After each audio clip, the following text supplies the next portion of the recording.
Dara and Joy were the kind of best friends everyone admired on campus. They met during their first week at the university, and from that moment, they became inseparable. Though they were not in the same department, they had a rhythm that worked for them. Dara was in the Faculty of Arts, studying English, while Joy was in the Faculty of Social Sciences, studying sociology. They often walked to class together, waiting for each other after lectures, and made sure they attended every church service side by side.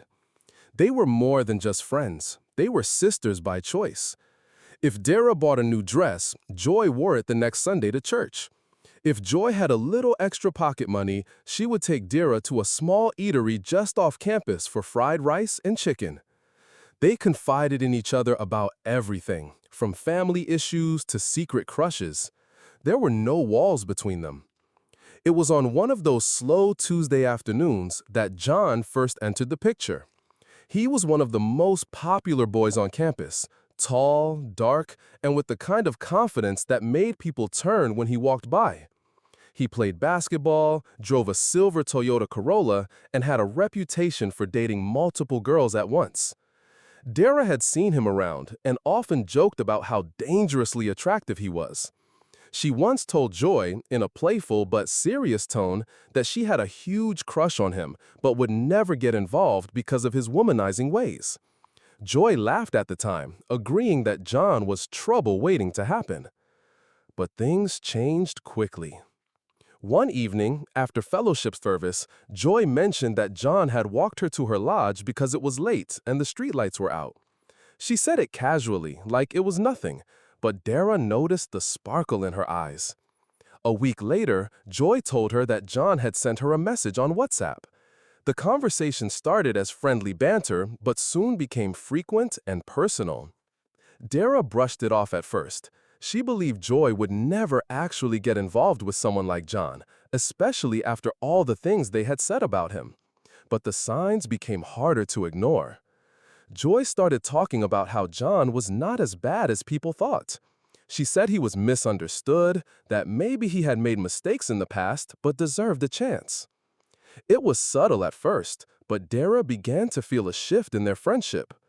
Their walks to class were now filled with Joy sharing stories about John, how he helped her with an assignment, how he prayed with her over the phone one night, how he said he wanted to change his life because of her. It was as if John had stepped into the space that used to be theirs.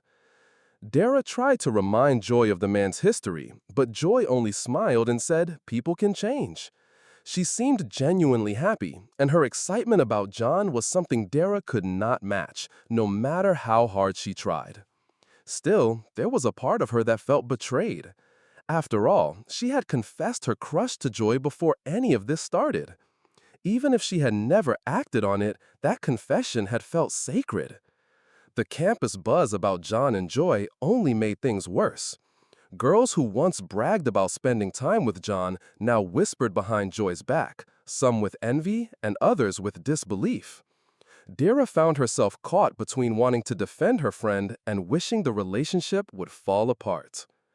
Late one afternoon, as they sat in a quiet corner of the church after choir practice, Dara looked at Joy laughing into her phone and a knot tightened in her chest. She told herself it was just hurt pride, nothing more. Yet every time she saw them together, her mind replayed the moment she first told Joy about her feelings for John. The friendship was still there on the surface. They still went to church together, they still shared food, clothes, and secrets. But something had shifted deep down, and Dara felt it every time John's phone lit up with John's name. She could sense a storm building quietly between them, one neither of them seemed ready to acknowledge. And that storm was about to change everything. By the end of the semester, John and Joy were the talk of the campus for a completely different reason.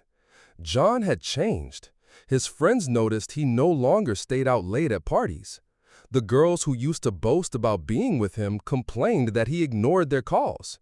Even the basketball court saw less of him because he spent more time with Joy. Joy walked with a new confidence. She smiled more, dressed better, and carried herself with the quiet glow of a woman in love. She told Dara how John prayed with her every night, how he helped her study for her exams, and how he promised to prove everyone wrong about him. Joy believed she had done the impossible by reforming a man who once had a bad reputation. But Dara did not share in her excitement. Every smile Joy gave John in public was a reminder of what she had confided to her friend first. Every story about John's kindness felt like a silent competition she had already lost. She could not understand how Joy could choose a man she once called trouble. At first, Dara tried to hide her feelings. She forced herself to listen when Joy spoke about John, nodding even when the details made her uncomfortable. But the more she listened, the heavier the bitterness grew. The closeness they once had began to feel like a performance, a habit they were both holding on to for the sake of the past. Then came the day that tipped Dara over the edge. She was walking to her lodge when she saw John waiting outside Joy's building, holding a bag of groceries. He looked up, smiled politely, and greeted her, but his attention quickly shifted back to his phone. A few seconds later, Joy appeared, beaming, and John handed her the bag. The way Joy laughed as they walked away together stirred something in Dara that felt darker than jealousy. That night, she lay in bed replaying the image over and over. She thought about all the times she had warned Joy about John. She thought about the day she told her about her crush, the trust that came with that confession. She told herself that Joy had chosen to ignore her feelings and that she was now paying the price for being too honest. It was 2 weeks later when Dara visited Joy at her lodge. The afternoon was hot, and the smell of freshly cooked jollof rice filled the room. Joy, in her usual cheerful tone, welcomed her in and quickly set 2 plates on the table. "I just made it. You're lucky you came at the right time," Joy said with a grin. The rice was steaming, bright with tomato sauce and topped with fried plantains. Joy searched her small fridge for cold drinks, but found nothing. She laughed, grabbed her purse, and said she would dash out to buy sachet water. The moment the door closed behind her, the room fell silent. Dara sat staring at the plate of rice in front of her. Her hand moved slowly to her bag, where the small packet lay hidden. She had bought it days ago, telling herself she might never use it. But now, with Joy gone and no one around, the decision seemed to make itself.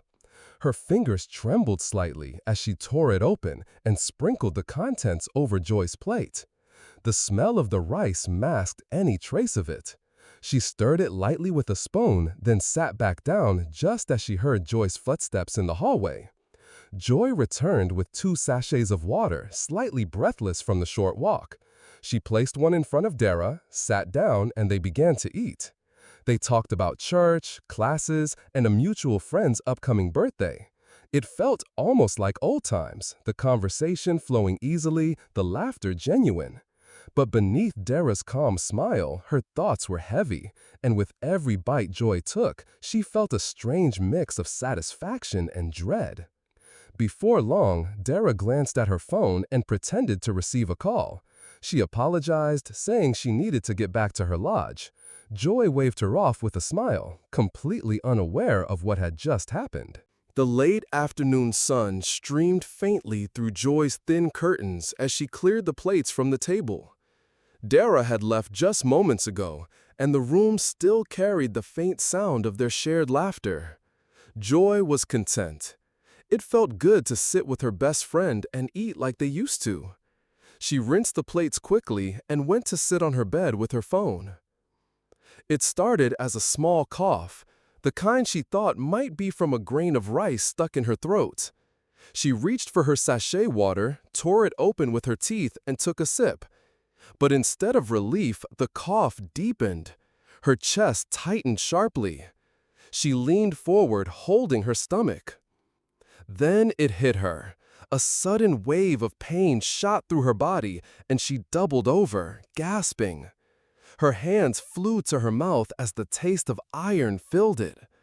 A dark, thick liquid spilled past her lips onto the floor. She stared in shock. It was blood. Her phone slipped from her hand, clattering onto the floor beside the growing red stain.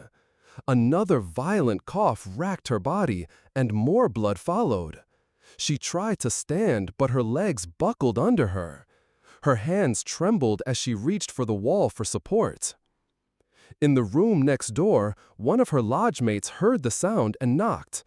"Joy, are you okay?" Joy tried to answer, but all that came out was a strangled cry. The door creaked open, and the girl froze at the sight before her. Joy was on her knees, one hand clutching her stomach, blood dripping from her mouth onto the tiled floor. "Somebody come! Please help!" the girl screamed, rushing to Joy's side. Footsteps pounded in the corridor. Two more girls ran in, their faces pale with shock. One grabbed Joy under the arms, trying to lift her onto the bed, while another ran outside to call for help. Joy's body was growing limp, her breaths shallow.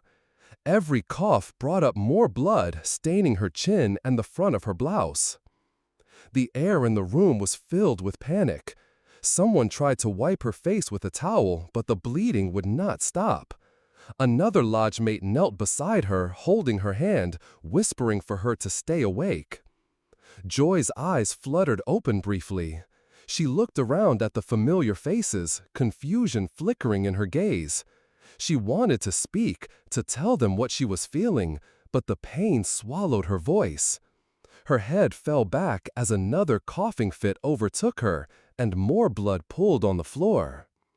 The shouts for help grew louder, spilling into the compound. Neighbors gathered at the doorway, murmuring in disbelief. Someone suggested rushing her to the campus clinic immediately. Two of the stronger girls bent to lift her, but her body was limp in their arms, her head hanging weakly to the side.